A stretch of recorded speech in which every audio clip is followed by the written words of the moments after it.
بسم اللہ الرحمن الرحیم، السلام علیکم۔ ہسٹری آف پیلسٹائن پارٹ 4 کے ساتھ درود شوار یوٹیوب چینل پر آپ سب کو خوش آمدید۔ سب سے پہلے میں آپ کو بتا دوں کہ لاسٹ پارٹ کے اندر یعنی کہ تھرڈ پارٹ کے اندر میں نے آپ کو بتایا تھا کہ عثمانی سلطان سلیم اول نے یروشلم کا جو علاقہ تھا وہ 15-17 سینچری کے اندر فتح کر لیا تھا، اور اس کے بعد یہ علاقہ مسلمانوں کے تسلط میں ہی رہا 300 سال تک۔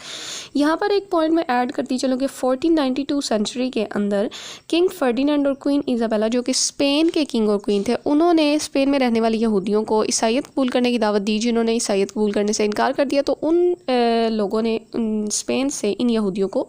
نکال دیا، اور یہودیوں کی ایک بڑی تعداد جو تھی وہ مائگریٹ کر کے اس وقت مسلمانوں کی ایک بڑی حکومت یعنی کہ عثمانی سلطنت کے اندر آ گئے اور وہاں پر رہنا شروع کر دیا۔ یا اس سلطان سلیم کے بعد ان کے بیٹے سلطان سلیمان علی شان نے 1520 میں جب تک سنبھالا تو انہوں نے ان سب کے سب یہودیوں کو نہ صرف ویلکم کیا بلکہ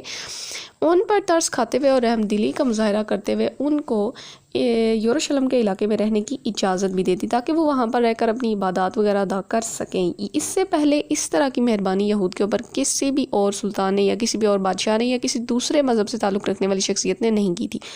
جو کہ سلطان سلیمان نے کی۔ خیر، اس کے بعد یہ ہوا کہ 1799 سینچری کے اندر نپولین بوناپارٹ جو کہ فرانس کا سربراہ تھا، اس نے سوچا کہ کسی نہ کسی طریقے سے عثمانی ترکوں کو کمزور کیا جائے، تو اس نے ایک بڑی قوم یعنی کہ یہودیوں کو مسلمانوں کے خلاف کھڑا کرنے کے لیے ایک ایسا اعلانیہ کیا جس کے اندر اس نے کہا کہ وہ چاہتا ہے کہ جو پرانا یروشلم تھا اس کو دوبارہ سے بلڈ کیا جائے، اور یہ جگہ جو ہے وہ جوئش پیپل یعنی کہ یہودی لوگوں کے لیے ایک نیشنل ہوم لینڈ ہونی چاہیے۔ اور اس بات سے نپولین بوناپارٹ کا کوئی مقصد کسی طرح کی یہودیوں کے ساتھ ہمدردی کرنا نہیں تھا، بلکہ اس کا مقصد صرف اور صرف عثمانی ترکوں کو کمزور کر کے یہودیوں کو اس کے خلاف لا کر کھڑا کرنا تھا، جس میں وہ کسی حد تک کامیاب بھی ہو گیا۔ کیسے کہ 19ویں صدی کے آخر میں ایک صہیونی تحریک اٹھی جو کہ یہودیوں کے مذہب سے تعلق رکھنے والے ہی ایک فرقہ تھا، یا یہودی مذہب سے تعلق رکھنے والے لوگ تھے، جنہوں نے کیا کیا کہ یہودیوں کے لیے ایک الگ وطن کا مطالبہ کرنا شروع کر دیا، یا یہودیوں کے لیے ایک الگ وطن کے لیے کوششیں شروع کر دی۔ اور اس صہیونی نظام یا زیونسٹ سسٹم جو تھا یا زیونزم جو تھا، اس کے 3 بڑے ناموں میں سے ایک مشہور نام جو ہے وہ آپ لوگوں نے یقیناً سلطان عبدالحمید خان کی سٹوری کے اندر دیکھا ہی ہوگا،